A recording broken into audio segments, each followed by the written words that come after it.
BFM Business, Tech RH, l'innovation de la semaine. Et je suis extrêmement heureuse d'accueillir avec moi Matina Razafi Maïfa de la société Saina. Bonjour. J'ai bien prononcé votre nom. C'était parfait. Super.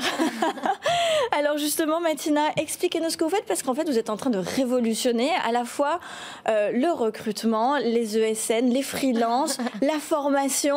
C'est une application, c'est une entreprise que vous avez créée qui mélange tout et qui à la fois est une solution pour beaucoup de choses. Expliquez-nous, petit pitch. Ouais, carrément. Alors, Saina, c'est un écosystème qui permet de travailler, d'apprendre et de travailler dans les métiers de la tech en ligne. Donc basé sur 2 piliers. Le premier pilier, c'est l'apprentissage. On va permettre à des jeunes et des moins jeunes d'apprendre le développement informatique et les métiers du numérique au travers d'une plateforme desk et un jeu vidéo mobile en cours de développement.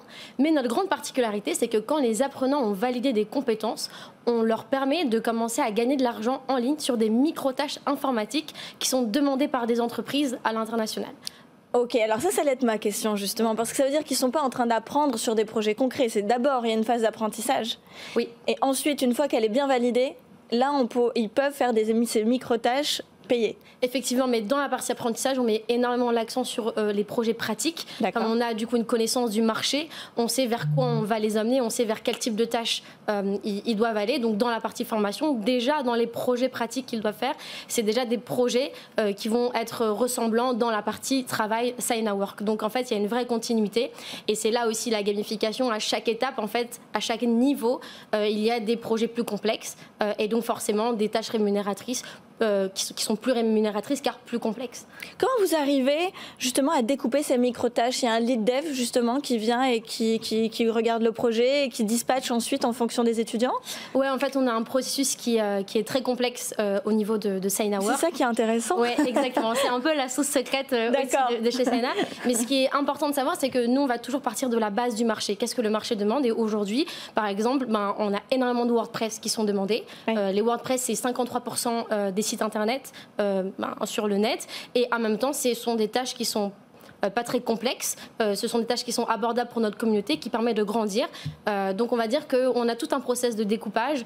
Quand le client achète la tâche ou le projet, il y a un découpage automatique, ensuite il y a une vérification manuelle, ensuite il y a une distribution automatique, ensuite il y a une vérification manuelle. On va vraiment utiliser les automatisations et à la fois le manuel, parce que il n'y a pas que des robots dans la vie, il y a aussi des humains.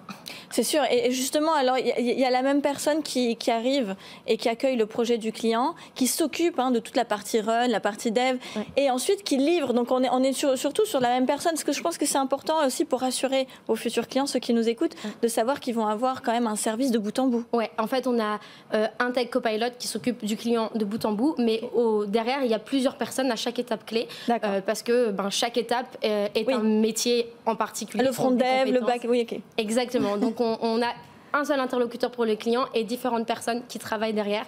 C'est vraiment la force de la foule, quoi. Est-ce que vos clients, ils n'ont pas une certaine réticence parfois quant à la qualité du livrable? Comment vous arrivez un petit peu à les rassurer? Parce que ça peut faire un peu peur de se dire, waouh, il y a peut-être 15 personnes qui vont travailler sur mon projet. Comment ils arrivent à se coordonner? En plus, ce sont peut-être des jeunes qui viennent à peine d'être formés. Oui. Comment vous arrivez à rassurer vos clients? Alors, la première chose qu'on dit déjà, c'est que la vision et la mission de Saina, c'est de mettre au travail des centaines et des milliers de personnes en Afrique et pas que.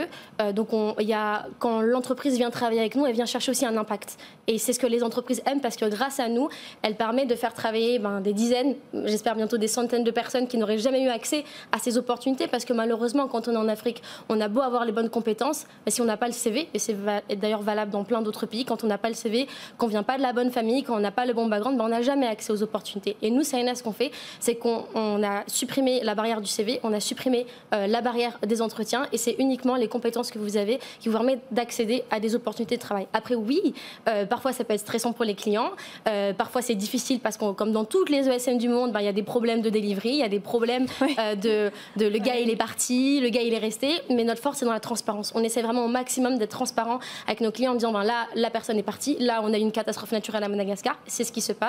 Et on essaie vraiment de garder une bonne relation avec nos clients là-dessus et de toujours tenir au maximum les deadlines malgré les problématiques.